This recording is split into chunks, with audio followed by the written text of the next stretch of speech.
Bismillahirrahmanirrahim. Assalamualaikum warahmatullahi wabarakatuh. Teman-teman, video ini adalah video bedah atau review toko dari si front end. Sudah 48 minggu saya melakukan ini, saya upload setiap Senin jam 19.30. Yang intinya sebenarnya studi kasus, teman-teman. Studi kasus, suatu toko atau bisnis atau apapun yang kita bisa sama-sama lihat sama-sama. Jadinya saya punya sudut pandang ini ada seperti apa itu bisa apa ya bisa ya mudah-mudahan jadi dapat hasanah baru dari video ini.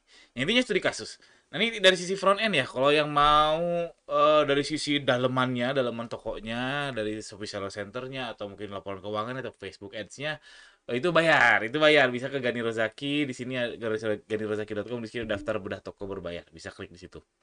Kenapa berbayar? Karena saya melakukannya nggak sendiri dan itu butuh effort. Kalau ini yang dari front end ini saya cuma persiapan 15 sampai 20 menit terus saya bikin kontennya. Kalau kalau bedah dalam toko itu oh ya butuh sekitar 3 sampai 4 jam baru bisa diskusi. Jadinya ya wajar bayar karena effortnya lumayan. Oke. Kita langsung mulai aja. Yang ke-48 ini saya mau bedah toko bangunan online. Namanya WD Raya 99. Jadi ya, toko bangunan online sebenarnya udah banyak ya toko bangunan online. Ya sebenarnya saya juga pernah beberapa kali ya beli beli beli apa ya saya lupa. Beli bahan bangunan tapi bukan yang basah ya, kayak baut gitu-gitu dah. Kalau yang basah saya belum berani kayak semen terus apa lagi? Ya apa nggak tahu lah itu. Yang jelas ini toko bangunan online. Beliau, nah ini tokonya WD Raya 99, udah baru 5 bulan, tapi sudah 1.200 ulasan. Keren nggak teman-teman? 1.200 ulasan 5 bulan. Berarti sekitar bagi 5 sekitar 200 sampai 300 ulasan per bulan. Yang dimana biasanya yang ngasih ulasan itu 50%-nya yang beli. Berarti sekitar 500 sampai 600 paket per bulan, berarti sekitar 10 sampai 20 paket per hari. Lumayan keren kan? 5 bulan seperti itu. Ini jualannya dari apa ya? Jangkar, jaring waring mesh ya namanya, nggak tahu lah. Terus ini nah kalau di dari terlaris ada yang 134 perak, 2.600, 350 perak dan seterusnya. Ini scoop. Oh, ini untuk penjaringan kayaknya. Terus ini untuk apa? Untuk ngasah ya apa namanya gerinda ini kapasitor ini drill bit dan sebagainya murah-murah. Nah kenapa saya mau review toko yang ini sebenarnya bukan di review ya tapi saya menjawab pertanyaan beliau karena beliau nulisnya panjang banget nih saya bacain ya nanti saya coba jawab pertanyaannya 1 sampai 4. Assalamualaikum Bang Gani, saya seller baru di Shopee masih berjalan maksudnya 3 bulan kali ya karena ini ngisinya di bulan Mei kayaknya bulan Mei atau April. Saya seller alat pertukangan, Bang. Alhamdulillah sudah start. Semoga kedepannya bisa menjadi star plus. Semoga. Oke, amin. Saya belajar otodidak, Kang. Kebanyakan belajarnya nonton video Bang Ani. Alhamdulillah, terima kasih. Orderan masih sepi. Mungkin maklum toko baru kalau ada event Shopee baru sekitar 20 sampai 30. Saya rasa segini nggak sepi ya untuk 5 bulan. Ini prestasi menurut saya karena ada yang 3 4 bulan satu order per hari juga belum. Saya yakin toko ini udah. Kalau dihitung potongan pajak dan biaya operasional cuannya sangat tipis sekali karena persaingan harga di Shopee dan mungkin dari modal saya yang harus saya lebih tekankan. Oke, saya ada beberapa pertanyaan yang mau disampaikan. Harapan saya Bang Gani bisa memberikan pencerahan. Oke, saya mau highlight dulu ini nih.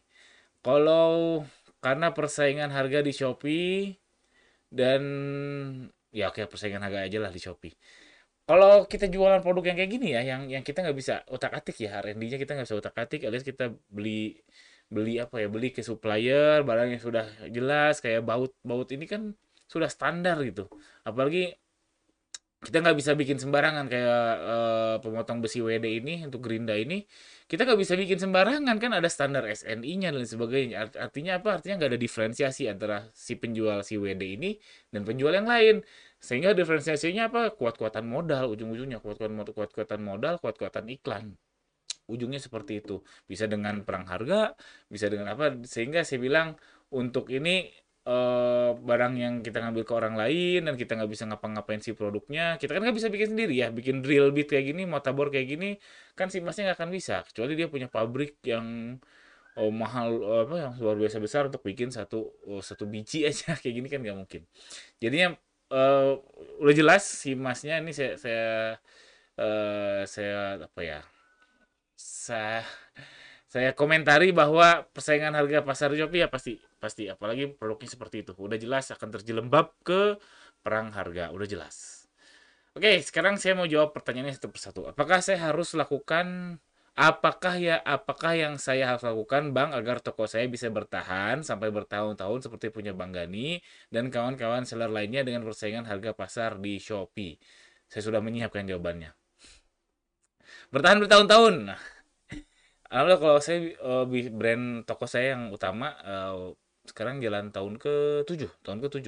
7 tahun sudah bertahun-tahun, cuman belum aman karena yang aman itu 10 tahun. Kalau teorinya ya, kalau suatu bisnis sudah kena 10 tahun itu sustain, yang dimana kalau sudah masuk umur sustain, mati enggan, hidup tak mau. Jadi insya Allah bertahan tapi belum tentu bisa growth. Jadi kalau saya bilang mau bertahan bertahun-tahun ya mungkin bayangnya 2 sampai 3 tahun. Satu, saran saya jangan ngutang karena marginnya tipis ya. Kalau marginnya aja tipis, mungkin marginnya katakanlah 5%. Terus biaya bunga udah 13%. Belum lagi kalau ada penyesuaian, udah kelihatannya banyak uangnya tapi ternyata enggak karena nggak ditarik mundur sampai apa namanya diskon kumulatif cash flow, wah gitulah ribet lah pokoknya mah. Jadinya satu, saran saya jangan berhutang karena marginnya tipis. Dua, jangan ngutangin. Sederhana ya kalau mau bertahan ya. Jangan berhutang, jangan ngutangin termasuk ngutangin diri sendiri. Karena teman-teman di sini buat yang belum, saran saya harus wajib menggaji diri sendiri ya. Jujur aja ke diri sendiri. Kalau teman-teman tidak bisnis alias kerja ke orang, berapa sih gaji yang pantas buat Anda? Nah, itulah gaji Anda. Dan pastikan Anda menggaji diri Anda senominal itu supaya apa? Supaya bisnisnya sehat, Anda juga sehat, perut Anda juga kenyang. Perut Anda kenyang, Anda bisa mikirin bisnis dan seterusnya. Oke, jangan berhutang, jangan ngutangin, termasuk jangan ngutangin diri sendiri. Harus bayar tiap bulan. Ini saran saya untuk bertahan bertahun-tahun. Selebihnya nonton YouTube saya. Selebihnya hal teknis, iklan inilah, iklan itulah, ya itu gampang lah. Lebih bisa dipelajari daripada dua ini. Karena ini sudah fundamental menurut saya kalau mau bertahan dengan margin yang tipis. Yang kedua, bacain dulu pertanyaannya. Pertanyaan beliau, apakah saya harus tetap konsisten dengan cuan yang relatif kecil dulu dan konsisten untuk beberapa bulan ke depan? Yang saya tangkap itu cuan kecil dulu dalam beberapa bulan ke depan. Saya tidak melihat ada kontradiktif di sini ya. Saran saya ya, yang lama lanjutin aja, yang cuannya kecil kan yang ngebuat laris tokonya ya. Silakan lanjutin aja, asalkan jangan rugi. Lebih baik cari produk baru yang base margin. Jadi yang kayak produk-produk kayak gini yang sudah laku ini kan jelas laris ya, 1000 terjual, 1000 terjual, 1000 terjual, 1000 terjual, 620. Ini juga apa tidak mau apa ya? Teori long tail saya pernah bahas di video saya yang kemarin. Jadi kalau ada 1000 terjual, yang kedua tuh minimal 100 plus. Ini sudah terbukti lagi. Ini 1000, 1000, 1000, 1000. Yang keduanya ini sebenarnya keempat ya. 1, 2, 3. Keempatnya ini 620. Nggak ada yang di bawah 100. Dan nah, cari yang base margin sehingga harapannya base margin itu nongkrong di ke 5 atau ke 6 yang marginnya lumayan tebel. Nah, di situ hidupnya. Yang selebihnya yang bikin toko laris, saran saya ya tetap jual tipis dulu asalkan nggak rugi. Itu dulu deh. Terus selebihnya cari cuan gedenya di produk yang lain. Apa produknya? Nggak tahu. Masnya yang tahu yang tidak price sensitif, mungkin yang ada artistiknya mungkin keramik ya. Saya kepikirannya tadi keramik apa? Keramik yang artistik itulah. Saya juga nggak ngerti. Yang jelas cari riset pasar lagi, tambahin satu produk yang base margin. Harapannya keangkat karena tokonya sudah lumayan laris banget ini. 1000, 1000, 1000, 220 itu pasti keangkat lah. Setidaknya kejual 1-2 pieces tapi marginnya tebal kan lumayan. Oke, itu masalah cuan yang kecil. Lalu dia nanya lagi, apakah spam iklan itu harus terjadwal dan konsisten tiap minggu atau bulannya? Saya nggak ngerti maksudnya spam iklan itu apa.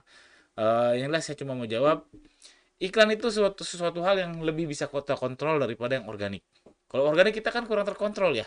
Oke, ada yang bilang biar organiknya bagus, SEO-nya bagus, lakukan ini, lakukan ini, lakukan ini, lakukan ini. Tapi nggak ada jaminan. Tahu-tahu algoritmanya berubah, tahu-tahu kita kena penalti dan sebagainya, kita nggak bisa kontrol. Tapi kalau iklan lebih terkontrol karena kita bayar ke platform, ada settingan-settingannya itu lebih terkontrol. Jadi itu aja saya mau bilang, kalau iklan terkontrol, organik kurang terkontrol.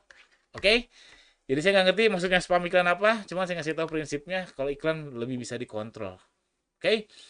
Terakhir pertanyaannya, apakah ada tips khusus buat seller baru agar algoritmanya tetap stabil dan mengalami kenaikan pada saat hari biasa?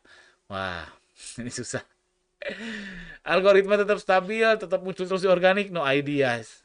inilah memang gameplay kita. Kita bertarung di sini. Semuanya seller-seller tuh bertarungnya di sini, mencari supaya dapat traffic gratis dari si Shopee. Saya nggak ada ide untuk pertanyaan si Masnya. Tapi kalau tidak hancur lebur, saran saya cuma satu, jangan sampai kena penalti. Udah itu aja. Jangan sampai kena penalti. Kalau usahakan selalu nol. Kalau sampai 3 sudah repot. Sampai 3 atau 4 ini Shopee ya. 3 sampai 4 penalti repot karena satu toko saya pun kena 3 penalti sampai 5 poin apa. Dan belum pernah menyamai performanya sebelum kena penalti sampai sekarang. Saya juga puyeng serius. Jadi itu saja saya cuma bisa bilang kalau kalau stabil saya nggak tahu, no ideas. Tapi kalau tidak hancur lebur setidaknya lebur ya tidak hancur lebur setidaknya jangan kena penalti. Oke itu aja, silakan kepoin tokonya yang mau beli belanja-belanja bahan bangunan dari mana nih? Jakarta atau mana nih? Eh kok nggak ada?